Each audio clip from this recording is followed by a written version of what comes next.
If you caught the weather forecast, you know that we're in for some chilly temperatures tonight and tomorrow. Well, today's speaker can help us stay warm, at least on the inside. Bill Mathias is the owner of Old Republic Distillery. And Bill's career, his endeavors really intersect at HIP and history. And for HIP is demonstrated by the meteoric rise of distilleries.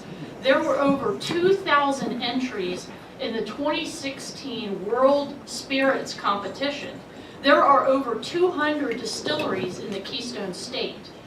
We have seen the rise in popularity of farm-to-table and craft breweries. Now distilleries are everywhere from entertainment to tourism. In fact, the Discovery Channel show Moonshiners is in its 6th season. I see some head nodding. And bartenders are mixing new craft cocktails.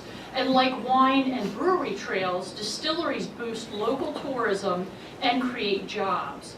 For history, every one of Old Republic's bottles has a York County story on it, including Central Market, the Plow Tavern, and also the Colonial Courthouse.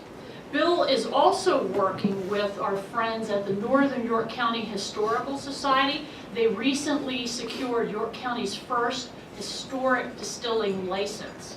I encourage you to check out Old Republic's website for their products, craft cocktail recipes, and history. You'll even find some interesting tips, such as cooking moonshine with your pork, beef, or chicken, adding some moonshine into your milkshake for a twist, and replacing water with moonshine in your baked goods, which lends a whole new appeal to fruitcake. Bill's career is at the intersection of HIP and history. He is a risk taker, a dreamer, and a hardworking business owner. I think Bill will whet your appetite for apple pie moonshine, blackberry vodka, and/or their new dark rum. If you would like a good reason to visit Old Republic's distillery, the York County Convention and Visitors Bureau is holding an event there on January 5th from 3 to 5. And you're all welcome to join us and raise a glass of the finest York County spirits for 2017. Please give a warm Rotary welcome to Bill Mathias.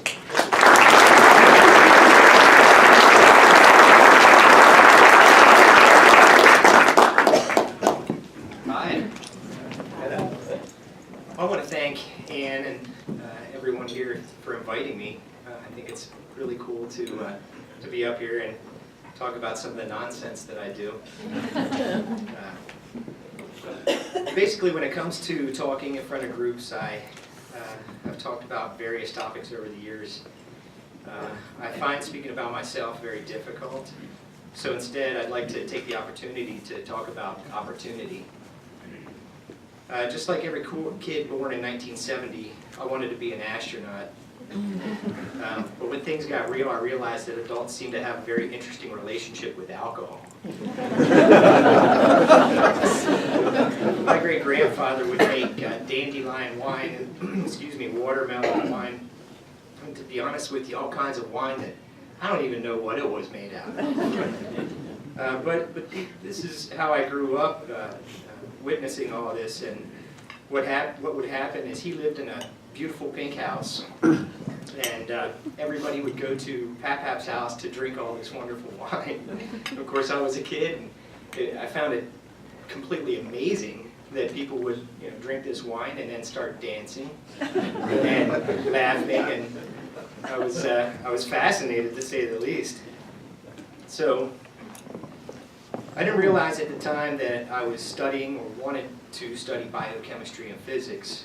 I just did what was natural to me and started paging through the numerous volumes of encyclopedias that I fell in love with as a kid and found out about converting sugars, these crazy little things called yeast and enzymes, and the production of ethanol and CO2. Around the same time, we would take field trips to the Colonial Courthouse downtown. I don't know how many of you are local York Countyans. When we were young, we'd take bus trips down to the Colonial Courthouse and the Golden Plow Tavern and Gates House. And I think it's at a very young age I realized that we walk on hallowed grounds here in York. I've never forgotten that. Eventually I became a York County history buff, science geek with an alcohol fascination. Now you know as well as I know there's plenty of opportunity here, or so I thought. When I found out that distilling alcohol was illegal, I did what any young dreamer would do, and I got into marketing. While marketing was fruitful and rewarding, and it provided me the opportunity to start a family and feed my kids, it never fully satisfied the burning desire inside to distill. I practiced my science on anything organic for many years. Literally, if it was a pile of grass, I could tell you I could ferment that. And the experiments continued. I took the opportunity to learn from anyone who could teach me anything. And then it happened, folks. Google. It was amazing. You could go on Google and learn just about anything you wanted to learn. Available for the first time to me were college textbooks on fermentation, and specifically, as well as distillers' notes, chat rooms for people with the same interest, and you know, several other various forms of information that were not available to me before. So at the age of 40, I felt compelled to take on Congress for my right to freely distill alcohol in the great state of Pennsylvania. When I decided to do that, I quickly learned that a congressman in Philadelphia had introduced a legislation into the House known as HB 242. If passed, it would allow small distilleries to exist in the state for the first time since Prohibition. Learning about this legislation really changed my life. I saw for the first time in my life that I had an opportunity to do what I really always dreamed about doing. It was very exciting.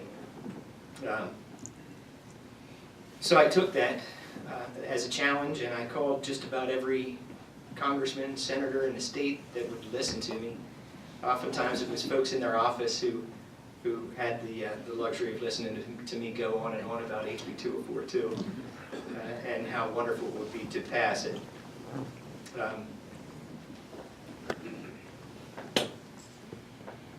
When HB 242 passed as part of the liquor code change in 2012, I automatically went into business planning and incorporated Old Republic Distillery.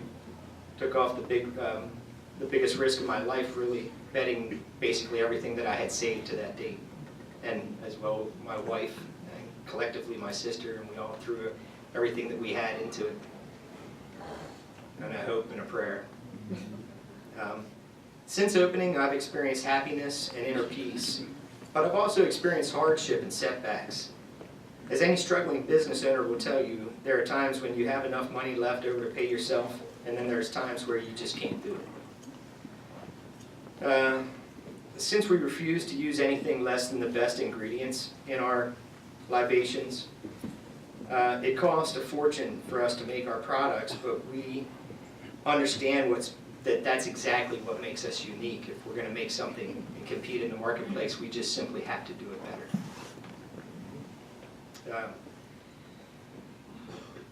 So understanding that, and without any kind of any willingness to compromise, a lot of people had said that we were choosing the struggle to do things top notch. But I actually say that we chose the opportunity to be great. Sometimes opportunity bites back.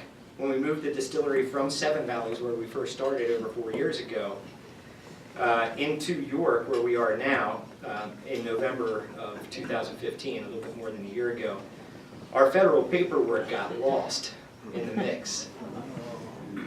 Yeah, it's crazy. To that period of time where we were unable to manufacture anything, we estimate that we lost about $100,000. And that really hurts when you're a small business and you've saved every penny and nickel over the course of 4 years to try and do something special. We've been fighting hard to keep things going at our new place, and without the funds to market properly, we kind of put ourselves in a bad situation. But that's okay. On the upside, my passions have produced award-winning vodkas, rums, brandies, and cordials. I feel like I'm the luckiest man alive when I go to work every day, which is a stark contrast from going into the marketing world every day. Not that I didn't love marketing, and I still do. It was never my dream, like converting sugars out of grains and making wine and beers turn into whiskey and brandy. I want to make it clear that my story is not one of great success and financial luxuries yet. Perhaps in a few years, you all invite me back for part 2 of this journey.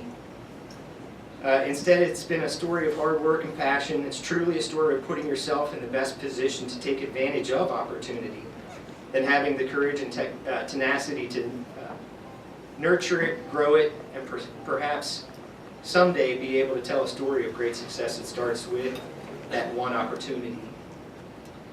And I brought a couple bottles.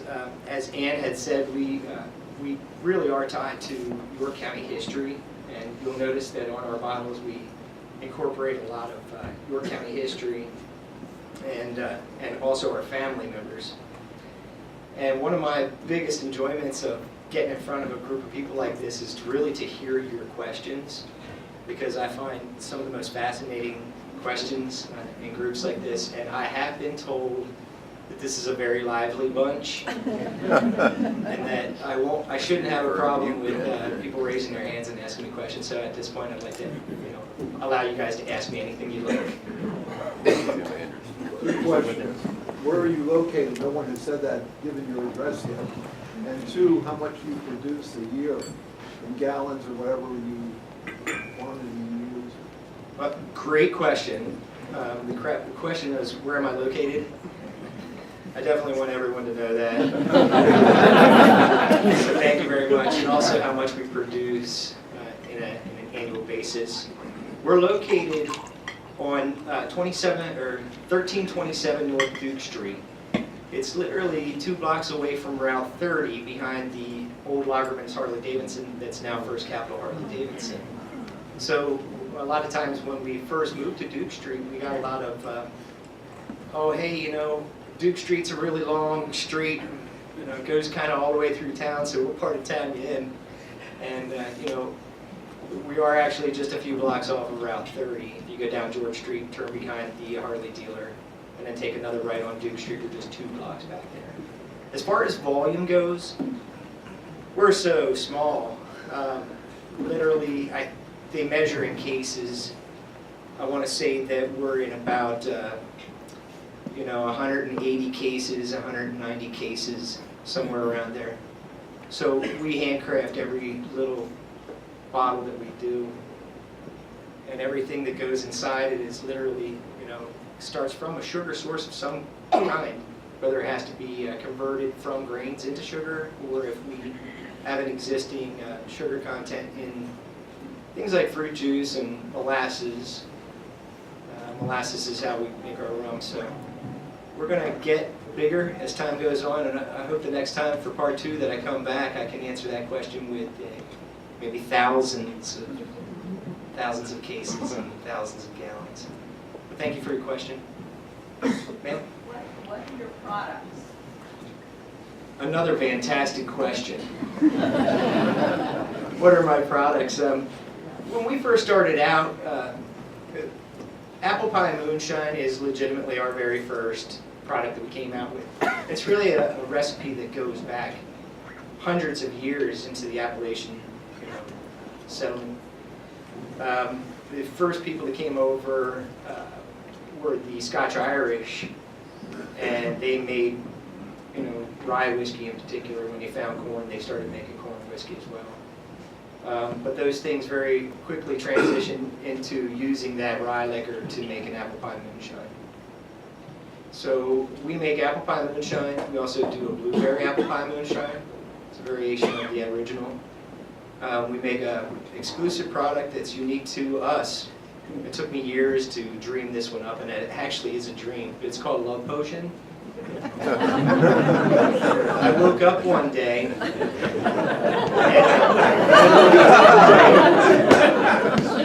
In my dream, I was carrying a big tub of strawberry juice, and as I woke up, I could, basically hear myself saying, "Gosh, that smells so good." It's nothing but love. So I went downstairs and grabbed a piece of paper and a pencil and started jotting down this dream that I had. It was a really wacky dream. When I went to work and produced that particular product, and to this day, it's one of the most popular products that we've made. It's made out of blueberries and strawberries. It's sweetened with agave nectar, and it's just. It's real emotion. We also do a variation of that. It's a black cherry as well. Strawberries and black cherry. We do a rum, a white rum, a dark rum. That's called the Golden Plow Tavern dark rum. And we're going to win a lot of awards off that one there. And just to be able to call it Golden Plow Tavern is significant to me. Because every time a bottle of any of our product goes out with the York County history on it, the first thing I think of is good. Somebody out there is going to learn a little bit about York County history today. So we also do a fantastic vodka that's been won lots of awards. It's called Battlefield Vodka. It's the one product that we make that doesn't have a story about York. Gettysburg's close enough. It was launched on the 150th anniversary of the Battle of Gettysburg, so it was more a collaborative effort to make that a significant date and have a product locally that was grown locally and made locally to signify the 150th anniversary of Battle of Gettysburg. So, and last but not least, we have a blackberry vodka. We use real natural blackberries, and it's the kind of flavored vodka when you open it up, it literally fills the whole room with the smell of blackberry. So, fantastic product.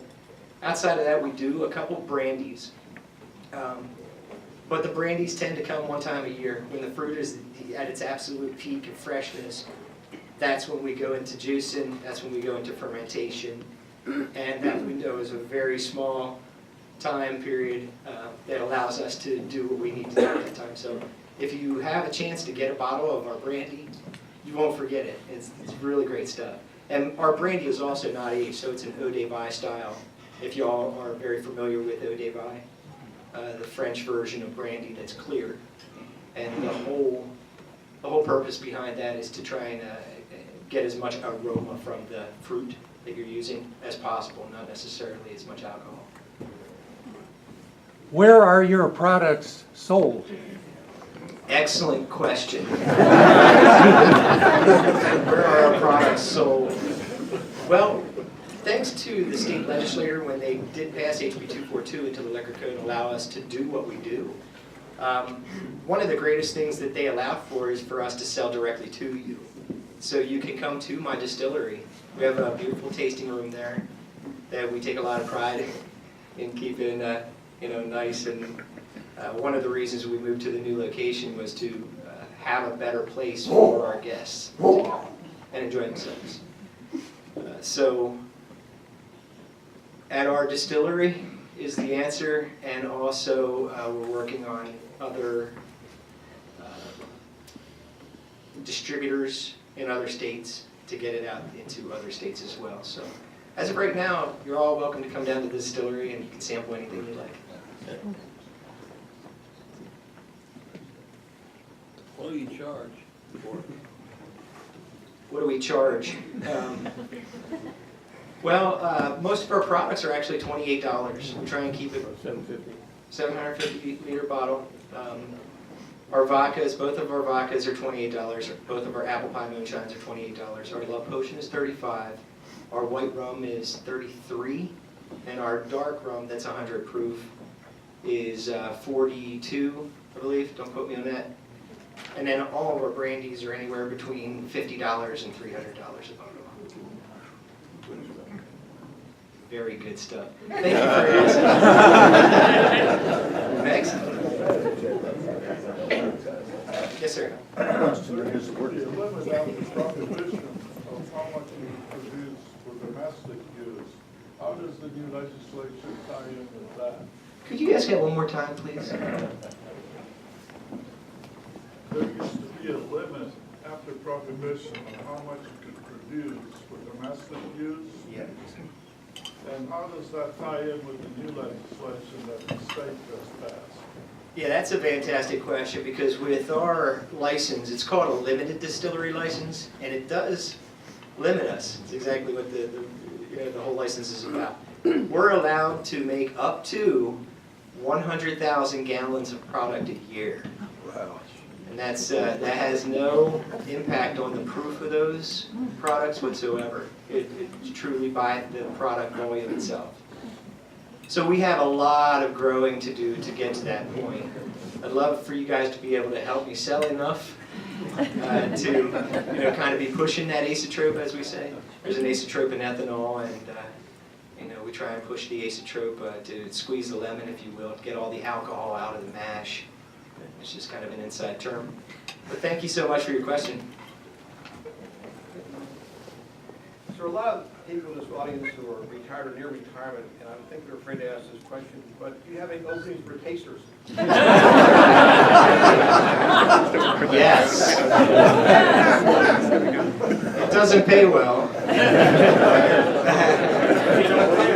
We would love to have you come over and taste some. As a matter of fact, my sister is my business partner. She runs the whole tasting room side. I'm just kind of the boring guy who sits in the back in the cave and does all the scientific stuff. But within our tasting room, we have what we call our lemonade stand. And at the lemonade stand, you can actually get samples of everything. And we also have a bar in there where we can mix some pretty nice cocktails that we've come up with. We try and do some different things, but you've got to be able to please everybody. And when someone walks in and wants a rum and coke, we say yes sir, yes ma'am. So other than that, we do have some very interesting cocktails that we've come up with. And you're always welcome to come over and try those as well, sir. Are you hired? No, I hire is a test. At least people things like to do. Did you want to tell them what's coming down the pike with the Northern York County Historical Society? Oh, well, sure. Just to quickly, sir, I can't pay you, but I'd love to have your help. Just let me know when you're available. I'm sorry. When you get to know him, you might not say that. What's shaking at the Northern York County Historical Society? Northern York County Historical Society. Probably a lot of people here know it better as the Dill Tavern. I don't know if anybody's been up there, but it's a fantastic place. I really urge all of you, if you have the chance, go up and check it out.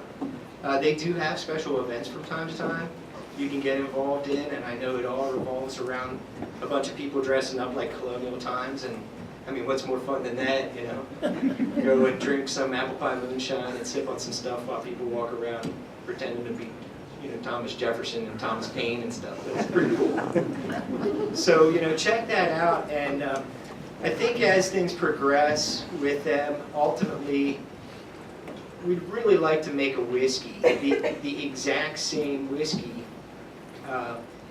that the Dill Tavern back in the day made. And one of the really significant things about that place, if I can add this, is they actually have all their records, their distillers' records, all their record keeping and mashes that they made, the mash bills, where this stuff was grown. It's amazing the records that have been kept up there.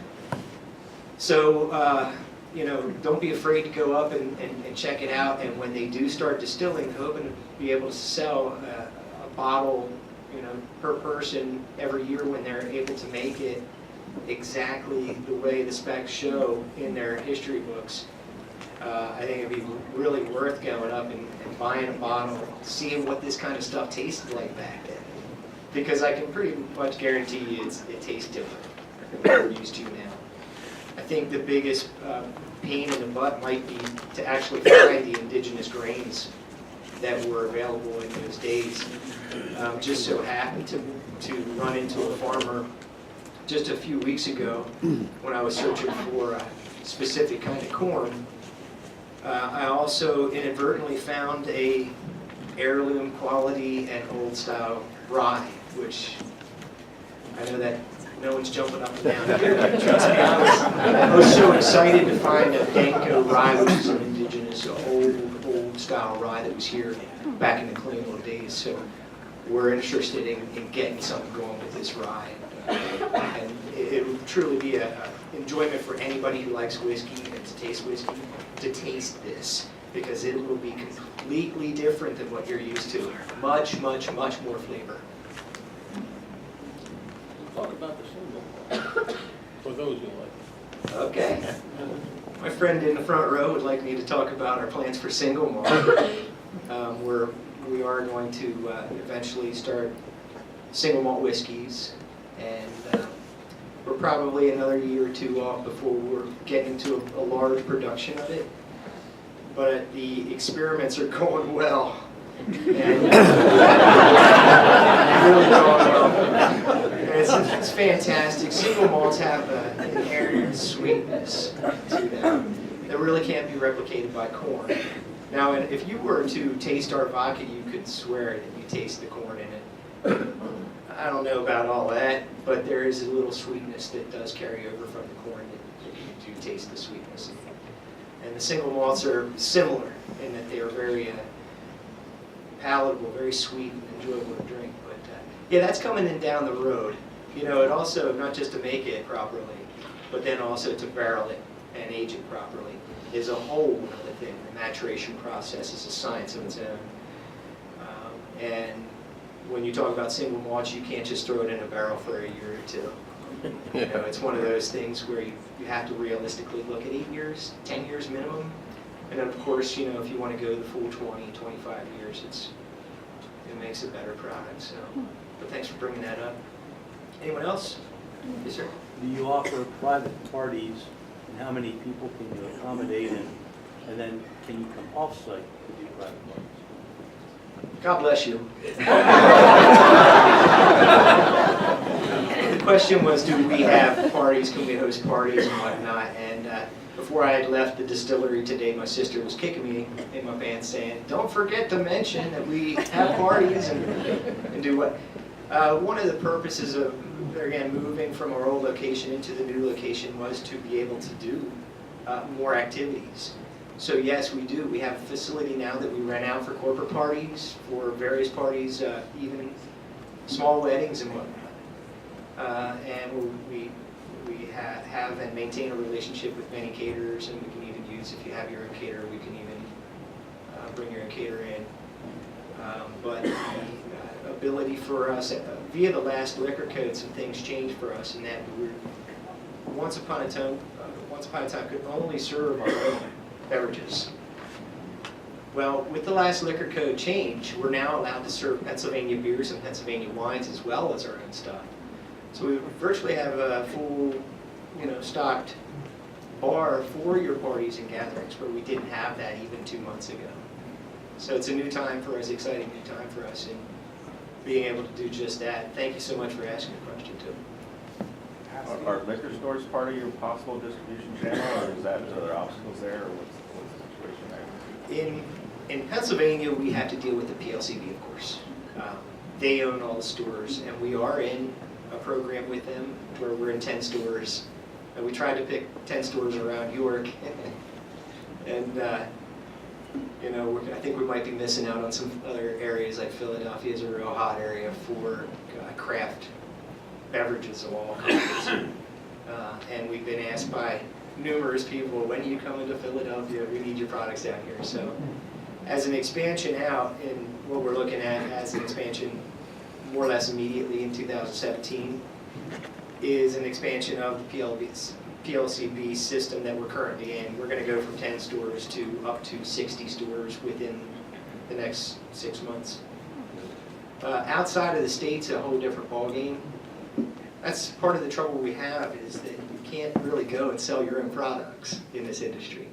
You always have to have a distributor, and this distributor is who you hire in the various states then to take your product to market. And it's a very difficult game to play in because it's a three-tier system, and a lot of times a small player like myself gets very easily overlooked. And not only overlooked, but when we have gotten picked up in the past, we didn't really have anyone take very much action where we had. So it's interesting in the way the government really regulates everything that we do, from anything that's brought into the distillery that has a sugar content or could have a sugar content has to be logged in. Every little move that we make has to be logged. If I move liquid from one container to the other, I have to write a report about it, even if I don't use any of it for anything. So it's very, very interesting as we go. We're learning, and we're trying to tighten that whole thing up.